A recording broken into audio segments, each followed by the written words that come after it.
మొట్టమొదటిసారి ప్రియతమ నాయకుడు నరేంద్ర మోడీ గారు ప్రధానమంత్రి అయిన తర్వాత 100 రోజుల్లో ఈ దేశంలో ఎంతో అభివృద్ధి పథంలో నడిపించే సంగతి మీ అందరికీ తెలుసు.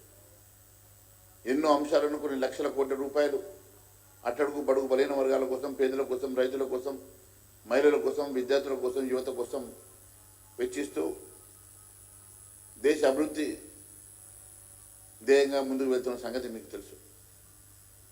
ఈరోజు ఎక్కడో 10-11 స్థానంలో ఉన్నటువంటి ఆర్థిక వ్యవస్థని గాడిలో పెట్టి భారతదేశాన్ని 5వ ఆర్థిక శక్తిగా తీసుకొచ్చినటువంటి నరేంద్ర మోడీ గారు ఈరోజు వారి నేతృత్వంలో ప్రపంచంలో 3వ ఆర్థిక శక్తిగా ఎదిగేటువంటి దిశలో ముందుకెళ్తున్న సంగతి తెలియజేస్తా ఉన్నాను.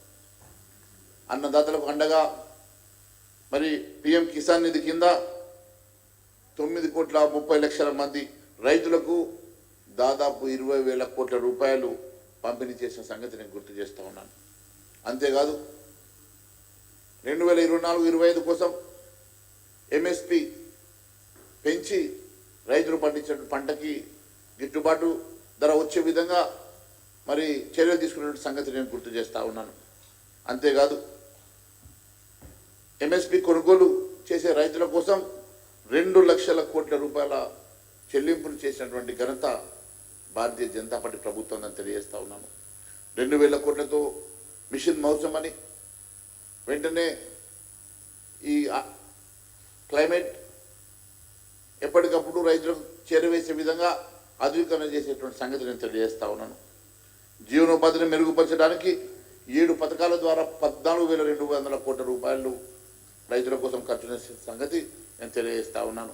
అంతేకాదు మహిళల నేతృత్వంలో అభివృద్ధి కోసం 90 లక్షలకు పైగా స్వయం సహాయక సంఘాల కోసం 10 కోట్ల మంది మహిళలను సమీకరించి ఈ ఏడాది బడ్జెట్లో వారి కోసం 3 లక్షల కోట్ల రూపాయలు మహిళల కోసం కేటాయించిన ఘనత నరేంద్ర మోడీ గారిని తెలియజేస్తా ఉన్నాను. 11 లక్షల మంది కొత్త లఖపతి దీదీలుగా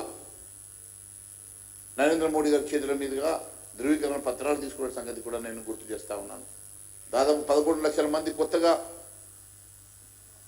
లక్షాధికారులను చేసే విధంగా మరి వారికి ధృవీకరణ పత్రాలు ఇచ్చి వారి జీవితాలను మెరుగుపరిచే కార్యక్రమాన్ని కూడా తీసుకున్న సంగతి నేను గుర్తు చేస్తూ ఉన్నాను. అంతేకాదు 26 లక్షల మంది మహిళలను ఆదుకునేందుకు 5,000 కోట్ల విలువైన బ్యాంకు రుణాలని 2,35,000 సంఘాలకు పంపిణీ చేసే సంగతి కూడా నేను గుర్తు చేస్తూ ఉన్నాను. ముద్ర రుణ పరిమితిని 10 లక్షల నుంచి 20 లక్షల రూపాయలకు పెంచి మహిళల కోసం వారి ఆర్థిక పరిస్థితి మెరుగుపరిచే కోసం నరేంద్ర మోడీ గారు ఆలోచన చేసిన విధానం చూస్తే మహిళల మీద వారికి ఉన్నటువంటి ప్రేమాభిమానాలు కూడా తెలుస్తాయని తెలియజేస్తా ఉన్నాను. మహిళలు ఇంటి యజమానులు చేయాలని మహిళల కోసం ప్రత్యేకంగా మరి వారికి యజమాన పత్రాలు ఇచ్చే విధంగా తద్వారా వారి గౌరవాన్ని పెంచేందుకు PMSY కింద 3 కోట్ల గృహ నిర్మాణాలను మంజూరు చేసే సంగతి నేను తెలియజేస్తా ఉన్నాను. ఆ దిశగా భారతదేశంలో మహిళలకే పట్టాలు పంపిణీ చేసి వారి ద్వారా 3 కోట్ల మంది పేద మహిళల కోసం ఇళ్ల నిర్మాణం కోసం ఈ ప్రభుత్వం ముందుకెళ్తున్న సంగతి నేను తెలియజేస్తా ఉన్నాను.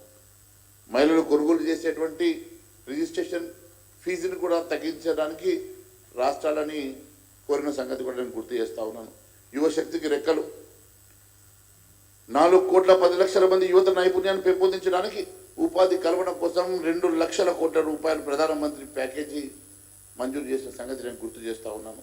అంతేకాదు 1000 ఇండస్ట్రియల్ ట్రైనింగ్ ఇన్స్టిట్యూషన్స్ ITIలను స్థాపించి తద్వారా 20 లక్షల మంది యువతకు నైపుణ్యం పెంచి వారికి ఉపాధి కల్పించే దిశగా నరేంద్ర మోడీ గారు ఆలోచన చేసే విధానం ఇక్కడ ఉన్నటువంటి యువత మీద వారికి ఉన్నటువంటి ప్రేమ ఏంటో అర్థమవుతూ ఉన్నది. టాప్ 500 కంపెనీలో దాదాపుగా 1 కోటి మంది యువతకు ఇంటర్న్షిప్ ఇచ్చే విధంగా కూడా చర్యలు తీసుకున్న సంగతి కూడా నేను తెలియజేస్తా ఉన్నాను. అంతేకాదు వైద్య రంగంలో మౌలిక సదుపాయాలు పెంచడానికి విదేశాలపై ఆధారపడడం తగ్గించడానికి 75,000 కొత్త MBBS సీట్లను మెడికల్ సీట్లను ప్రత్యేకంగా మంజూరు చేసి భారతదేశంలో వైద్య విధానాన్ని కొత్త మలుపులు తిప్పినటువంటి ఘనత కూడా నరేంద్ర మోడీ గారిని తెలియజేస్తా ఉన్నాను. కేంద్ర మంత్రిత్వ శాఖల విభాగంలో యువతకు 15,000 ప్రభుత్వ ఉద్యోగ నియామకాలను కూడా కల్పించినట్టు సంగతి నేను గుర్తు చేస్తా ఉన్నాను. అన్ని రంగాల్లో ఉద్యోగ కల్పన కోసం 11,11,000 కోట్ల మూలధన వ్యయాన్ని 11.11 లక్షల కోట్ల మూలధన వ్యయాన్ని వెచ్చిస్తూ ఉన్నారంటే మరి యువత మీద నరేంద్ర మోడీ గారికి ఉన్నటువంటి ప్రేమ ఎటువంటిదో అర్థమవుతా ఉన్నది.